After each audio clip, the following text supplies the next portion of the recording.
Hello. Welcome to Atlas Leadership Academy podcast, where our goal is to offer world-class leadership and to influence worldwide change.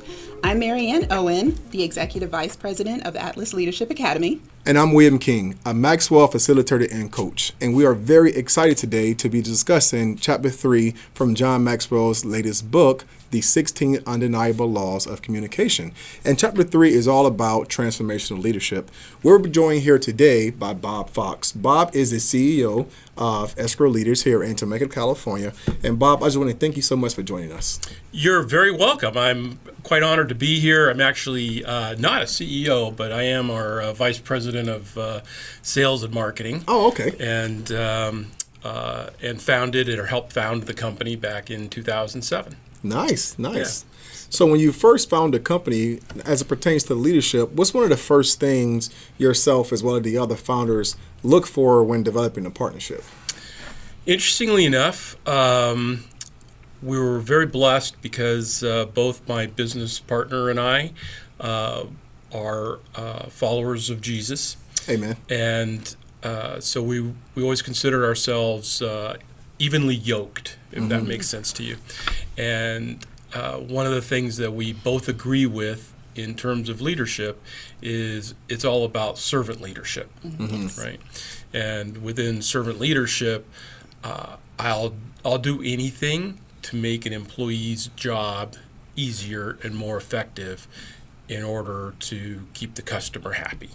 So that's kind of how I see my role. I like it. Okay. That's awesome. So, as we stated earlier, we're going to get into talking about John Maxwell's recently released book, The 16 Undeniable Laws of Communication. And in Chapter 3, he hints about the law of conviction. And basically, it's the stronger you believe it, the more people feel it. So, Bob, can you tell us what it means to have conviction about your business and then being a leader with your team at Escrow Leaders? It's everything, right? Right. I absolutely agree. And I'm going to have to read the book. I apologize for not having read the book yet. But I know that one of my favorite lines, especially since we started the company in 2007, and back in 2007 was just as the crash was going to start, right? And so the first few months were glorious, and then August 1 hit, and it just kind of crashed. Yeah. So what we thought about, and we came to in my theme song, really my theme was failure's not an option. It just can't happen, no matter what. Failure is not an option, and hope is not a strategy. And so with both those things being true, you got to get out and work. Yeah. Yes, you do. And there is no quitting. You can't. And the most interesting thing I found is it's way easier to quit if it's just about you, but when it becomes about your employees, you can't quit on them, right?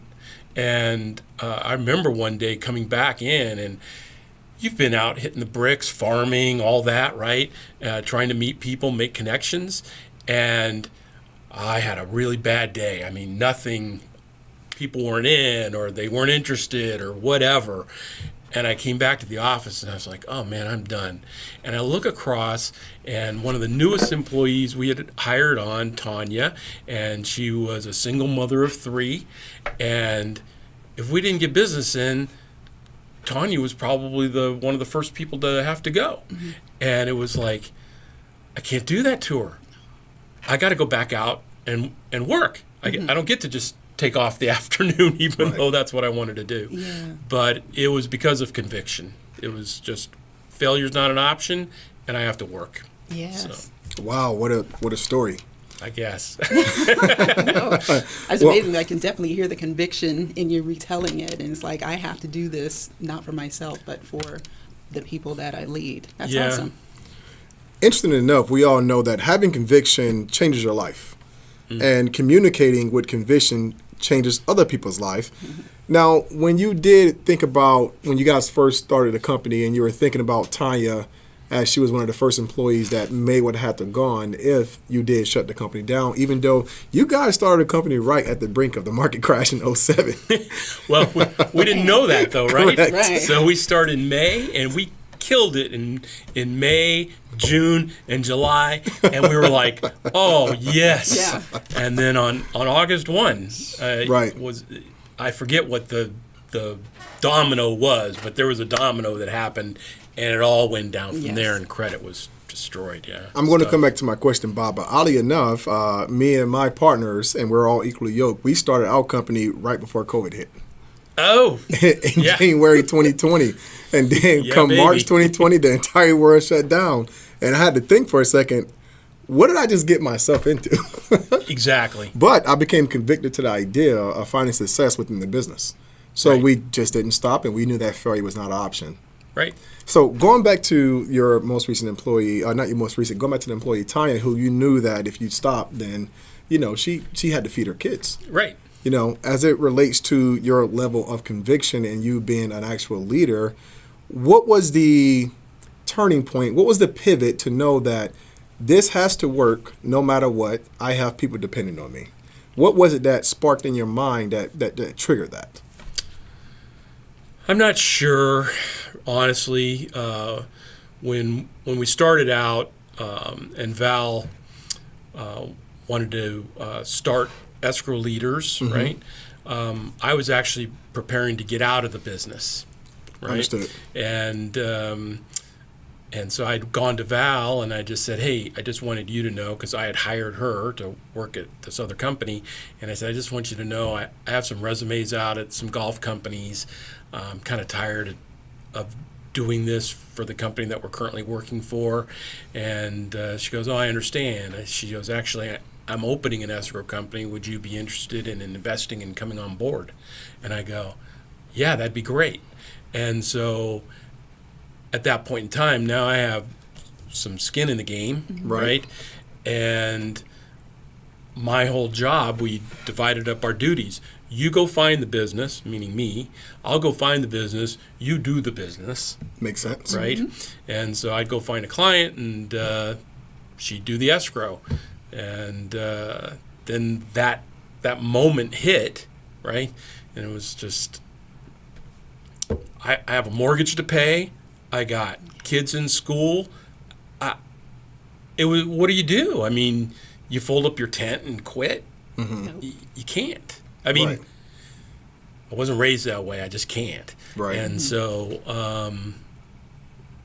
I can't even say that like a switch came on or anything. It wasn't a deciding factor. It was kind of almost inbred that you don't quit. Right. So, That's a whole nother level of conviction. Now, one of the first principles that John Maxwell talks about in chapter 3 of being a transformational leader is you see things that others do not see. Being an authority within inside of an organization, has that ever happened to you? And that made a big difference within your business?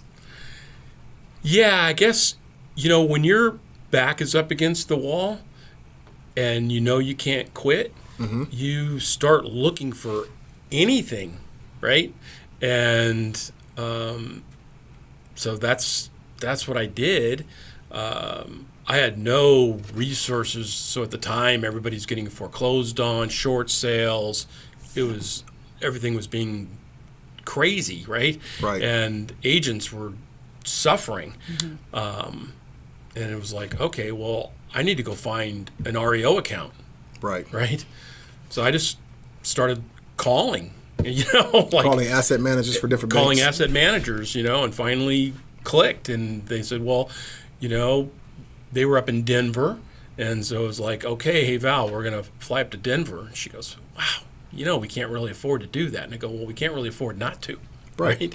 And so we got on a plane and we went, and then we asked, the meeting went well, and then it was like, well, would you like to go to dinner, And they go, oh, yeah, we love going to Morton's.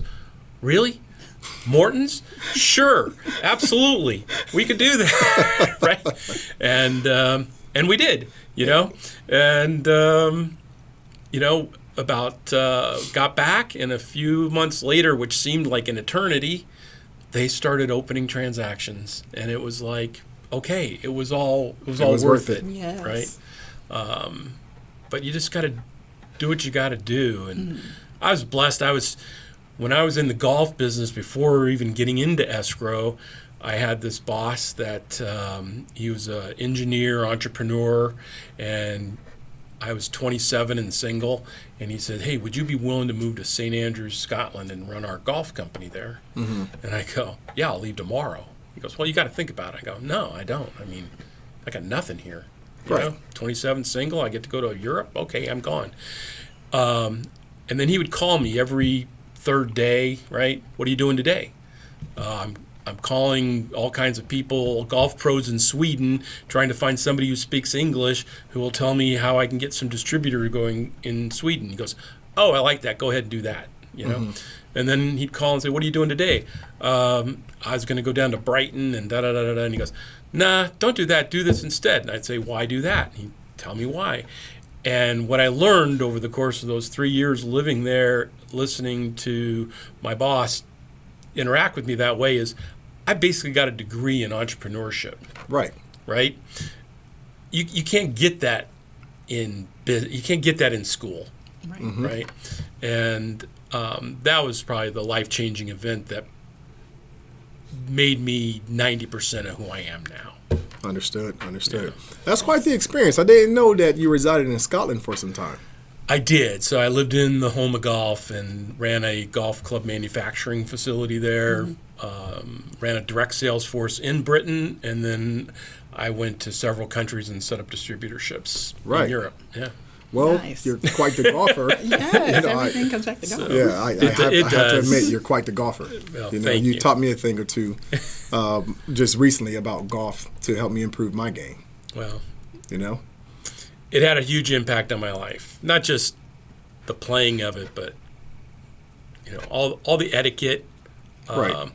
I mean, as a young boy, when my dad would drop me off, there was only 5 of us kids. Sometimes they weren't there. So, I mean, you go out and play.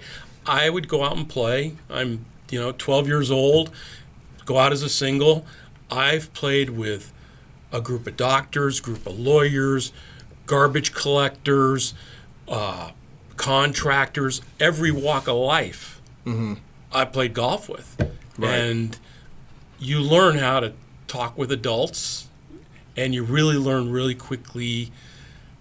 I learned really quickly how to know if someone was genuine or not. Mm-hmm. Understood. Yeah.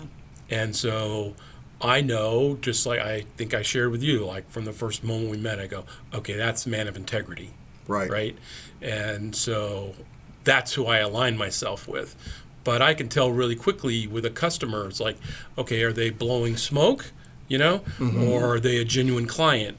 And so I would really only spend my time on people that I felt were people of integrity and wanted to improve their businesses, and maybe I could help them, maybe I couldn't.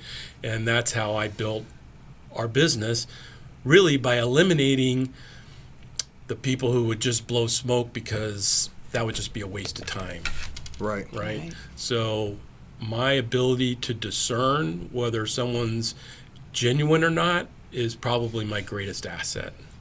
That goes back to seeing things that others do not see, because it's hard to see if someone is a person of integrity or not. Even having strong discernment, you have to look past what's definitely in front of you and see beyond the actual person. Absolutely. So the number one principle in being a transformational leader is seeing things others do not see. And Bob, you're doing a great job explaining that.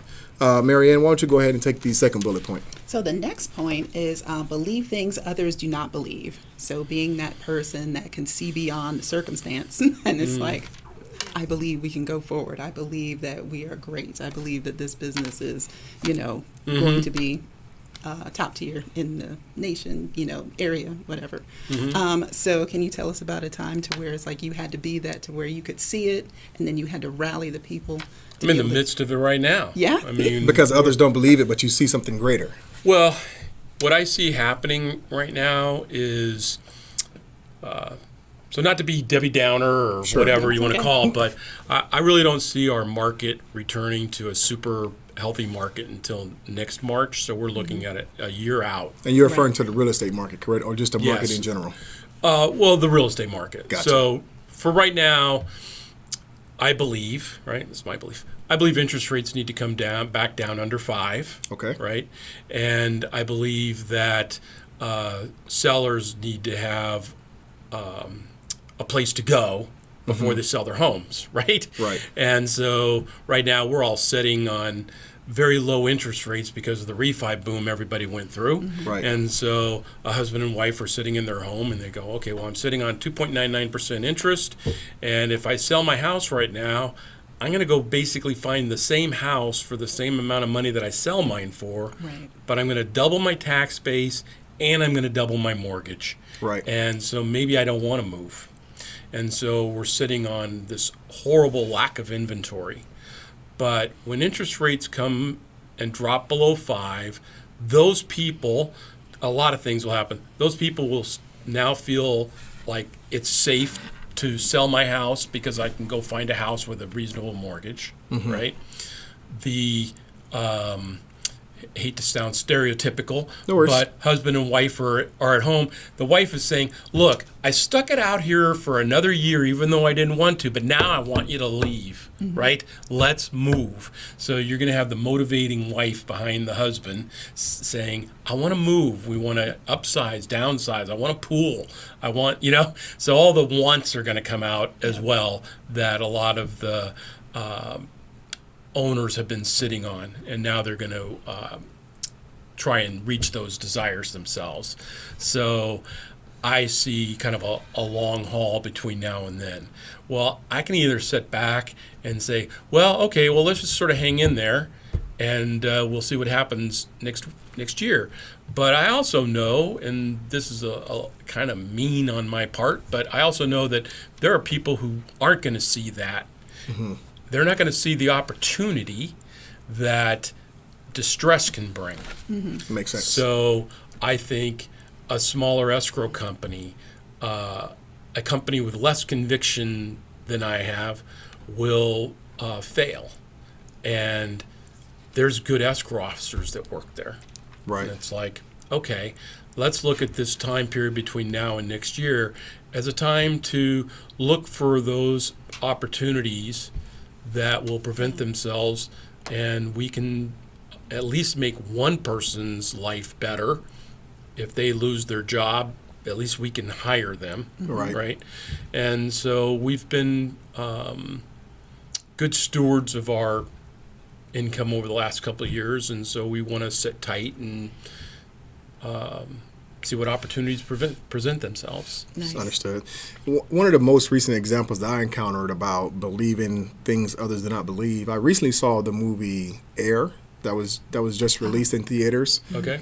This story about how Nike partnered with the NBA to acquire Michael Jordan's endorsement for his shoes. Oh, okay. And the CEO of Nike at the time, Phil Knight, he wasn't quite convinced that signing one athlete in the basketball department was enough for the actual budget that they put out. Oh. But the president of the basketball division said, let's bet on Jordan. And everyone else said no. Because Jordan was a young kid coming out of college. Yeah, isn't that amazing? And before even going to the NBA, people already saw him failing because, they said you was great in college, but you're not big enough. You don't have a big enough wingspan to compete in the NBA, against Larry Bird or Charles Barkley or Magic Johnson. They saw him as a failure, They wasn't quite sure that he was going to be the greatest of all time. Right. But the president of the basketball division literally said, I want Michael Jordan. And so they made a brand around the player versus making the player wear the shoe. So one of the greatest things I heard in that movie was they said, a shoe is just a shoe until someone steps in it. And the first year that Nike came out with the Air Jordan brand, they sold $162 million. And in that time, it was in the 80s, $162 million was a lot. Oh, yeah. It was a lot. And now every year this year, Nike continues to receive about $4 billion in revenue annually from the sale of Air Jordans. Isn't that amazing? But it took that one guy believing in something that no one else did. No one else could see it. So as it relates to being a transformational leader and convicting yourself to an idea, it's important to, once you have a hunch, it doesn't necessarily have to come with statistics or come with any type of research or background. All you need is a strong belief system, and the more you believe in something, the more you get everyone else on board. 100%, because I am not a stats guy. Right. I am not a researcher, right? But what I am is someone who gets out and meets people, Right. and be quite honest, judge, right? Right. And I prefer the word discern, but ultimately you judge people, Right. and make decisions based on that. So, Right. Understood. Yeah. Now, the third thing that John Maxwell talks about is saying things that others do not say. Now, America is the land of the free. We have freedom of Freedom of speech. speech. You know, a lot of people will argue that, but a lot of times we don't say what's really on our mind. You Or know? say what needs to be said. Or say what needs to be You know, said. in love, of course. Has it ever happened to you within your organization to where you had to say something, although you knew the population would not agree? So my great fault Okay. is I speak before I think. I think that's a fault to a lot of people, if I'm being quite honest. I really am. I think if you sometimes, well, I'd say a lot of times, people consider me. I could be easily described as brash, rude, just quick to judge, right? And those are all the same ways of saying I'm ready to pivot when I need to pivot, right? And I will never lie to anybody, right? And so I'm careful about what I say about how somebody might be dressed or something like that, right? If Something somebody offensive. comes in the office, it's sort of like, oh, okay, it has no bearing on my life, right? So there's no reason for me to say, my goodness, could she wear a shorter skirt? Or my goodness, could she, it's like, that's not my job, right? But I don't sugarcoat anything. Right. I mean, I'm sure you've already seen that, but my whole thing is I do just tell it like it is. Good. And if I offend somebody, I feel bad if I offended them, but my purpose is not to offend. I'm just telling the truth. Again, it depends on the circumstances. If I think somebody's poorly dressed, I'm not going to say, well, what's that? Or Right. why are you dressed like? I don't go there. It doesn't really matter in the whole scheme of things. But if someone's behaving in a way that is counter to my belief system, then I'm going to tell them, either this needs to change, or we need an exit strategy. Right. Yeah. I understand. Thank you for sharing that. The fourth point, feel things others do not feel.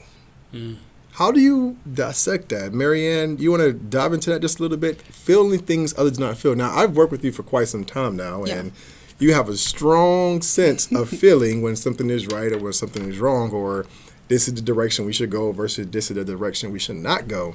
So can you talk a little bit about the fourth point in chapter 3, feeling things others do not feel, and how does that make us a better transformational leader? Sure. So I do have like a really strong sense of intuition, a gut feeling. I previously worked in banking, and a lot of times whenever you're dealing with the public, you do kind of got to go with your gut because, some people will come in line and they'll say they have, certain things, especially when you're dealing with lending and, things like that. And you can't take everything at face value. So you do have to, tune in, listen to what is being said, and then, go with your gut instinct. And because of that time, I was able to kind of like train it. So that's where I kind of developed my very strong intuition from. And of course, was able to use that in other areas. So I use it all the time. But in terms of like feeling, it kind of goes along with, seeing vision and being able to see past, what is just in front of you. You can also feel that as well. So being able to feel things that others don't feel, it makes you not only make better decisions as a leader, but it also helps you connect with people and then understand where they're coming from so you can make the best decision as a leader. So I do feel like that is really, really important when it comes to leadership and in business, being able to have that conviction, have that feeling, and then allow it to help you make the best decision for the globe, for worldwide decisions all around. Well, thank you for sharing that. Sure. Now, a lot of these principles as it relates to being a transformational leader, it has a lot to do with your internals, right? Is what I'm noticing. Because the fifth one is doing things others do not do. Now, oftentimes we can end up doing the wrong things, even though no one else would do it. Right. But as it relates to things that's on the inside of us, we have to make sure, and what I want everyone to understand is that we have to make sure that the things that we're putting inside of our mind, within our eyes, and within our ears are the right things in the first place in order for us to see things others do not see or believe things others do not believe, because one could very much well believe in the wrong thing or say the wrong thing or do the wrong thing. So to kind of figure out what's right for you, it all depends on what you are currently feeding your mind with. So as a leader, it's important to feed your mind with positive thinking. It's important to feed your mind with positive results or very optimistic affirmations that we can all agree upon. I would like to think of it in terms of utilitarianism. If it's good for everybody, it should be good for one. But that was back in the day with Plato, and that guy was pretty smart himself, I should say. Yes. But today is 2023, and we all know the world is very crazy. Yes. It's a crazy, crazy world we live in. But I wanted to drive home that depend on what you're feeding your mind with, what you're feeding your eyes with, the things you're watching, the things you're listening to, was going to determine if you're able to see things others do not see or believe things others do not believe and actually have a positive outcome for everybody. The fifth thing I mentioned was doing things others do not do. That's not necessarily a negative thing, but when you're talking about in line of being a transformational leader, you have to be willing to go beyond what's necessary in order to get something done. Especially when you have people that's following you and they want to be great, they want to be successful, but you don't quite know how to push them. You got to kind of think outside of the box. Yes. Now, is there a time or two, Bob, within your career as a leader that you had an employee that just wanted to be successful and you had to think outside the box and doing something that that person would not have wanted to do?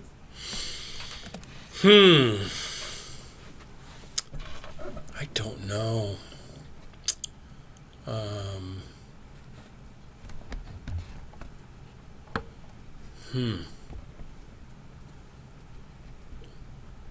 I don't know. I don't know if I do anything that. I don't know how I fit into that. I'm being very honest. I don't. No worries. You don't. did say you're not going to lie. Yeah. No. So I appreciate the truth. And it's not necessarily an easy question because a lot of people don't have the courage to do things that someone else don't want to do. Here's one example that I recently ran into. I'm the CEO of my real estate company.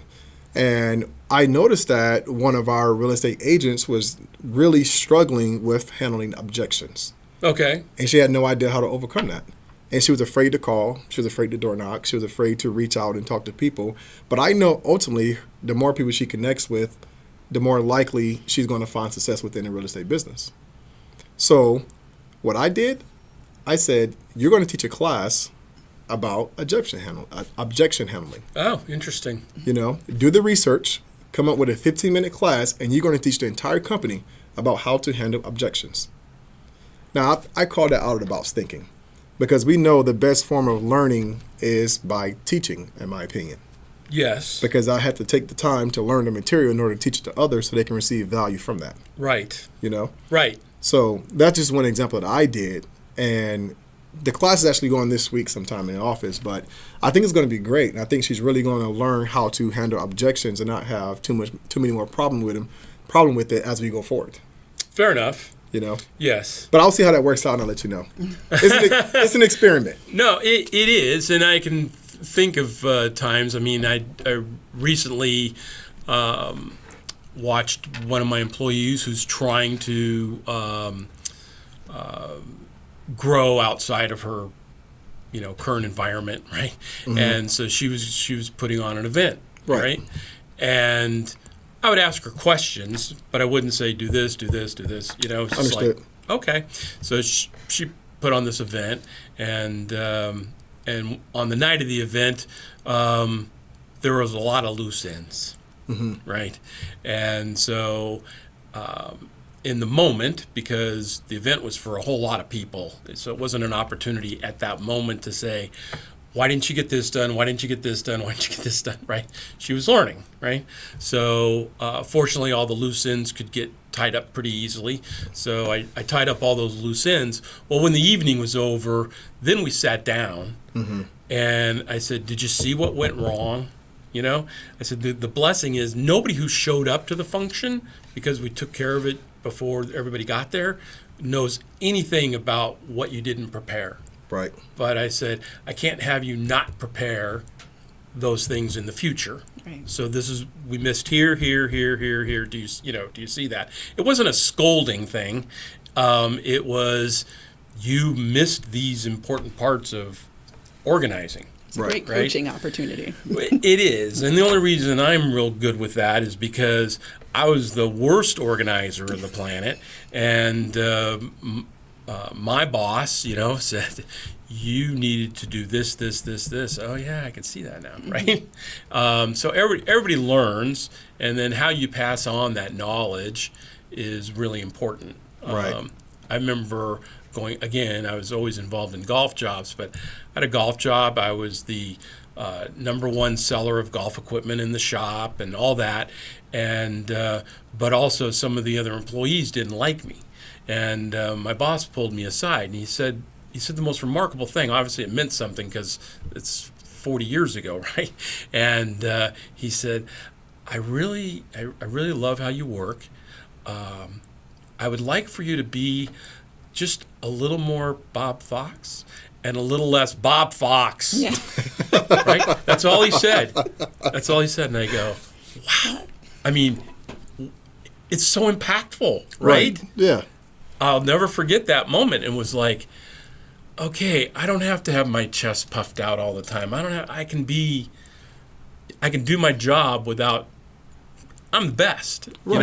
I understood. And that was a life-changing opportunity in my 20s as well. Yeah. I love it. Marianne, please go ahead and read the 6th point. Okay, so the 6th point is receive things others do not receive. And that's a matter of accepting what someone has given you. Yes, and probably also being able to take information and then just not look at it on the surface level, being able to really kind of decode, if you will. And it's like, oh, okay, that's a message. Like how when you just told the story as far as what your leader told you in terms of you can be Bob Fox and not Bob Fox. You got it just from his tone. And I love how, that came about. It was remarkable. Yeah. That actually happens all the time in business, where people can receive information one way because of how they put it off. Right. So when you can just relax and be yourself, I think you're much more receptive to information. And even you as a leader, we can all learn from our subordinates. Absolutely. Or learn from our followers. Oh, 100%. I mean, even within our company, when I talk to customers and I talk to our escrow officers, so all of I mean it, every single one of my escrow officers is so competent. Right? And they all work differently. Right? So matching up personalities is really important, right? So it's sort of like, look, if you're looking for an escrow officer that you want to have really long conversations with and all that, then we're going to go down this road. But if you're looking for somebody who basically it's da-da-da-da-da, and she texts you back, and you don't want a lot of conversation, you just want business, okay, well then I'm going to steer you in this direction. It isn't that one escrow officer is better than the other. Right. It's that it's matching people up in terms of how they like to communicate. Yeah. Makes right? sense. And the same thing goes with every employee you talk to about job performance or anything else. You have to speak in the other person's language. Understood. Right?